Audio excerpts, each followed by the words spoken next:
Voilà, suite du cours de première année, algèbre première année, maths standard. Je vous parle ce matin d'inéquations rationnelles. Vous trouvez tout ça en référence dans votre polycopie à la page 54. Alors pour donner suite, vous voyez, si vous allez à la page 54, je la fais apparaître ici, vous voyez qu'il y a toute une petite partie un peu plus développée sur ce qu'est une inéquation rationnelle. Je me suis permis de faire un collage et de le poser ici, histoire d'aller à l'essentiel.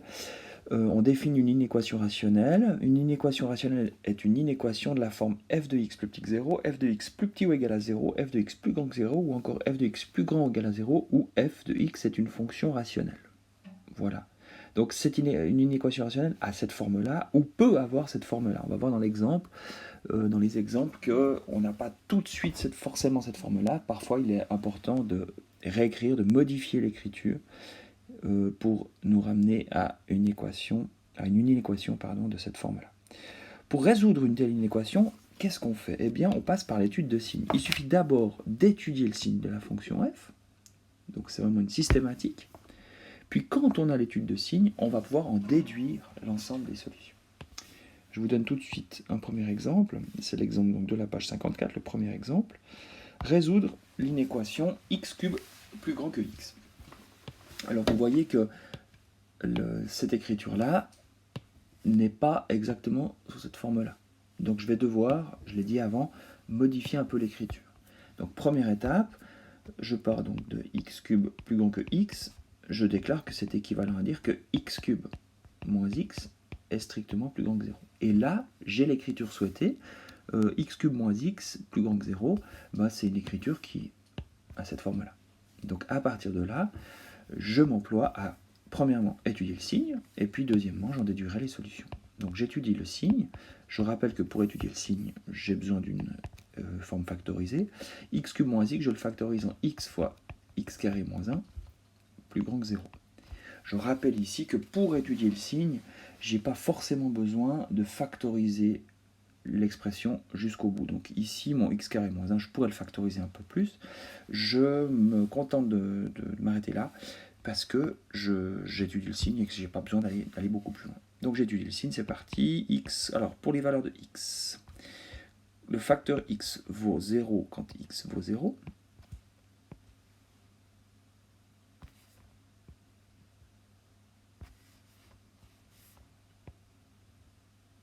Et puis, x est négatif à gauche de 0, positif à droite de 0.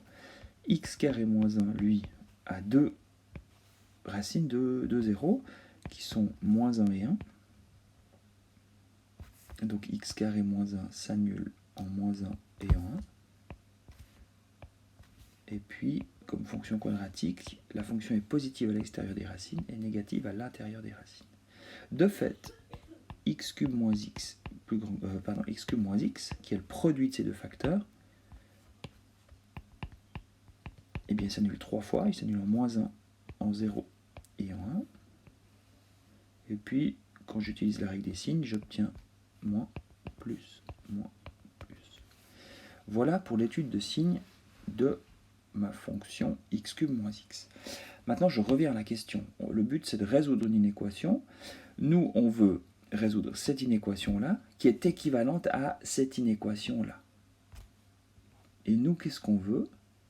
On veut que l'expression soit strictement positive, strictement plus grande que 0. Eh bien, je vais chercher dans mon tableau de signes, dire que c'est plus grand que 0 strictement, eh bien, ça veut dire que l'expression, c'est plus ce que je cherche en fait, ça veut dire que l'expression se situe dans ces intervalles-là.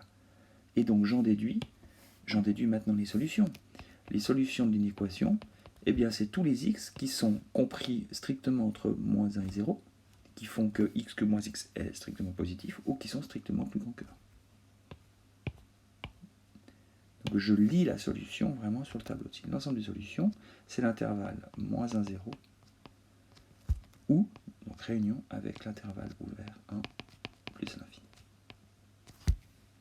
Voilà pour le premier exemple. L'exemple B, je vais le chercher directement en page 54.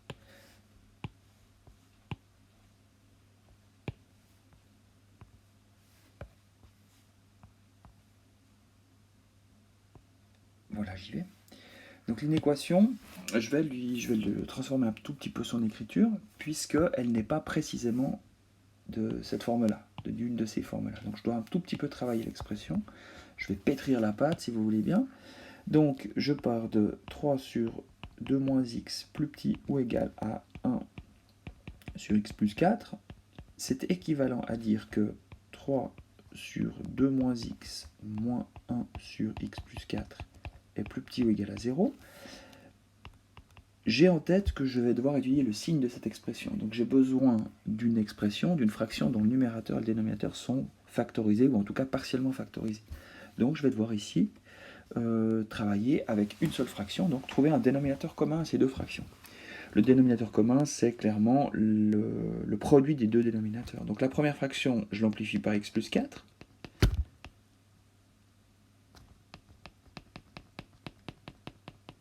Et puis la deuxième, je vais l'amplifier par 2 moins x.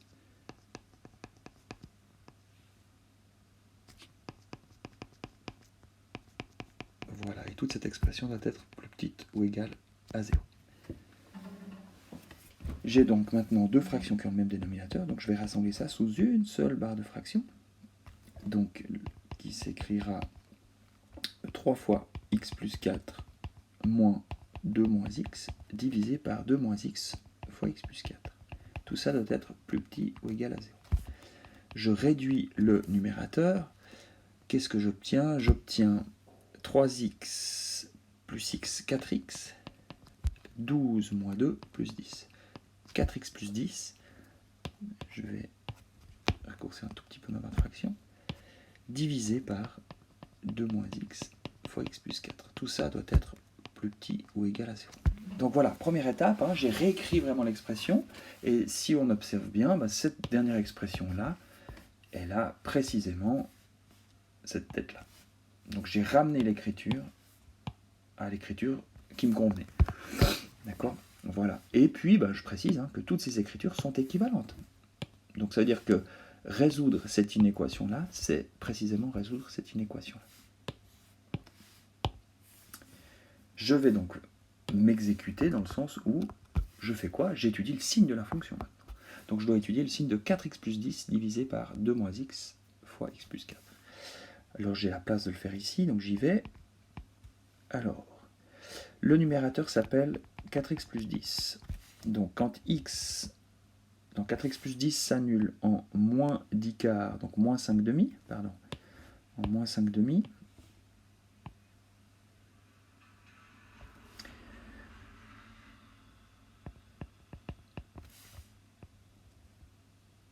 Voilà, ça s'annule ici. Et puis comme fonction du premier degré, on a les signes négatifs à gauche de moins 5 demi et positif à droite de 5 demi. Le facteur 2 moins x s'annule en 2.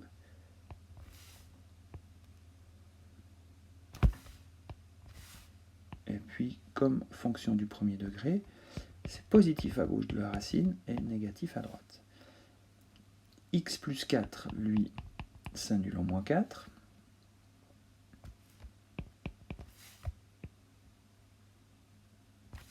Et puis, c'est négatif à gauche de moins 4 et positif partout ailleurs. Donc maintenant, si on fait le bilan, la fraction 4x plus 10 divisé par 2 moins x fois x plus 4, si on fait le bilan de tout ça, eh bien, cette fonction s'annule en moins 5 demi. En 2 et en moins 4, elle n'est plus définie, puisque 2 et moins 4 sont les zéros du dénominateur. Et puis en utilisant la règle des signes, eh bien, j'ai plus, moins, plus, moins.